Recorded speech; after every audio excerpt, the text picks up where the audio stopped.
For nearly 5,000 years, we've been fed a straightforward tale. Pharaoh Khufu commissioned the Great Pyramid as his tomb.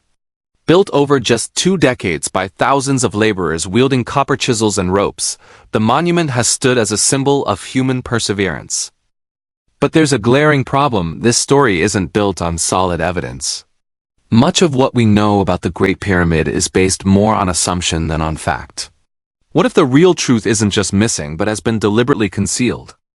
At the heart of this mystery stands one powerful figure, Dr. Zahi Hawass, Egypt's most influential archaeologist. For decades, Hawass has exercised near-total control over excavations, discoveries, and public narratives related to Egypt's ancient past.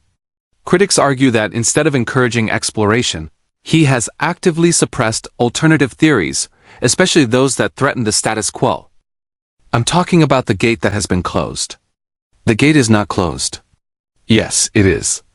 I closed it. And I will close it again. These chilling exchanges highlight the ongoing resistance to open inquiry. Why would someone so committed to preserving Egypt's heritage fight so hard to block research that could enhance it? If you've ever felt that there's more to the pyramids than what we've been told, keep watching. Tonight, we're diving into the evidence that scientists can't explain, archaeologists can't agree on, and historians often ignore.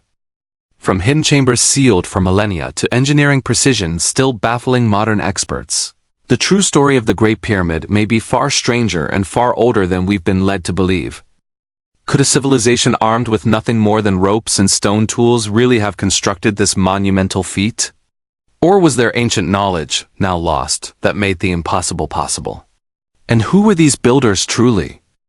We're peeling back layers of secrecy and taking a closer look at the questions no one dares to ask, because the answers might just change everything.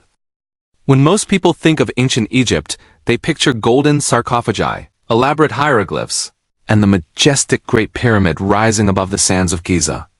For centuries, the prevailing belief has been that it was built around 2550 BCE as a tomb for Khufu.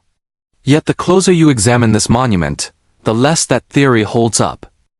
Shockingly, there is no definitive inscription linking Khufu to the pyramid. Ancient Egyptians recorded almost every detail of their lives with religious fervor. But when it comes to their most iconic structure? Silence. At best, scholars cite faint markings deep within hidden chambers discovered centuries after the pyramid itself. Are these authentic, or were they added later? The inconsistencies don't stop there. If the pyramid was truly a royal tomb, why is it missing the very elements that define other Egyptian burials? No elaborate decoration, no treasures, no human remains. Instead, what we do find is astonishing precision and architectural genius. The pyramid aligns almost perfectly with true north, an alignment difficult to achieve even today. Inside, massive granite blocks weighing up to 80 tons exhibit machining marks that suggest advanced cutting and drilling technologies. Engineer Christopher Dunn documented round drill cores and perfectly smooth cuts results, impossible to achieve with simple copper tools. Modern attempts to recreate these results with ancient techniques have failed spectacularly.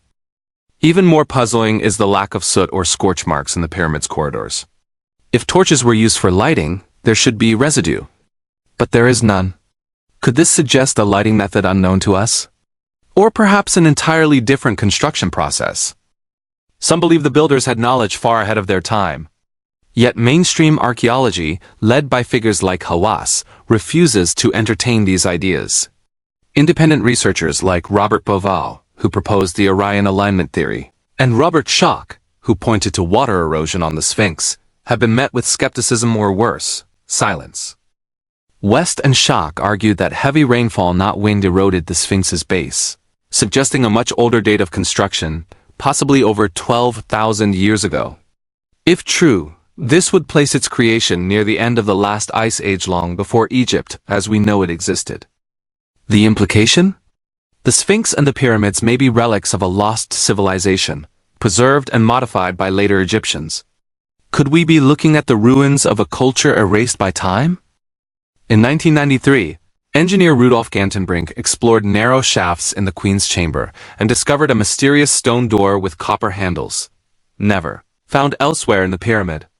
Just as he was about to continue his investigation, Egyptian officials shut it down.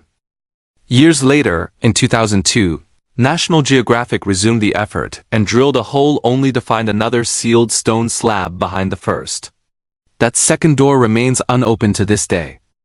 Then in 2017, scientists used muon tomography to scan the pyramid and discovered a massive void above the Grand Gallery. No one knows what it contains, and Egypt has refused further exploration. Why block access to what could be one of the greatest archaeological discoveries of our time?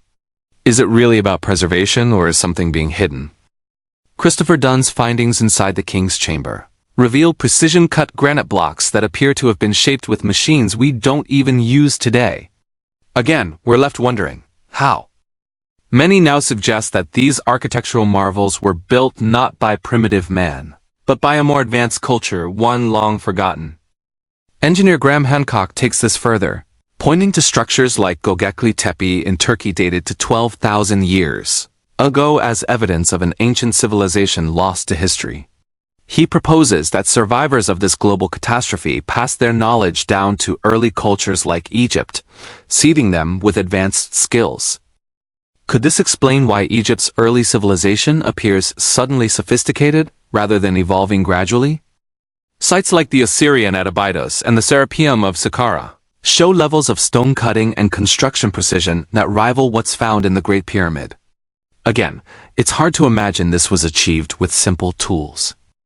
Mainstream archaeology continues to reject these theories, but mounting evidence makes them difficult to dismiss. So why the resistance? Why suppress exploration into hidden chambers, alternative timelines, and lost technologies? Some say it's about protecting Egypt's reputation. Others believe it's about protecting careers, egos, and long-held academic beliefs. After all, rewriting history isn't easy. It affects museums, textbooks, and national pride. But if we truly care about the truth, we must ask uncomfortable questions, even if they lead us somewhere unexpected. Because if evidence buried beneath Egypt's sands proves that a forgotten civilization once walked this Earth one more advanced than we ever imagined, it wouldn't just rewrite history. It would reshape our very understanding of what it means to be human.